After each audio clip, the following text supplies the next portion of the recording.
అన్నమయ్య జిల్లాలో 14 మంది పోలీసులపై సస్పెన్షన్ వేటు పడింది. 37 లక్షలు కాజేసిన ఘటనపై ఎస్పీ చర్యలు తీసుకున్నారు.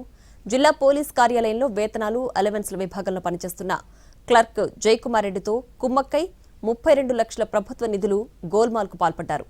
ఫిబ్రవరి 8న రాయచోటి అర్బన్ పోలీస్ స్టేషన్లో జిల్లా అడిషనల్ ఎస్పీ వెంకటాద్రి ఫిర్యాదు చేశారు.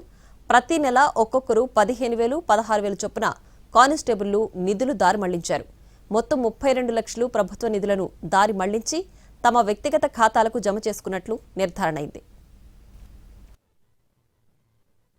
ఎవరైతే ఈ పే సెక్షన్లో వర్క్ చేస్తున్నారో అతను నిధులు దుర్వినియోగం చేశాడని చెప్పి మనకి వచ్చిన ఇన్ఫర్మేషన్ మేరకు విచారిస్తే లాస్ట్ మనకి జిల్లా బైఫర్కేట్ అయినప్పటి నుండి 2022 నుండి ఇప్పటి వరకు కూడాను సుమారు 37 లక్షల వరకు నిధులు వినియోగం చేసి సిస్టంలో ఉండే ఫాల్ట్స్ని కొన్ని అతను తెలుసుకొని దాన్ని ఆసరాగా చేసుకొని నెల నెల శాలరీస్లో అధిక మొత్తంగా శాలరీస్ కొంతమంది కానిస్టేబుల్స్కి మరియు అదర్ ఎంప్లాయీస్కి వేసి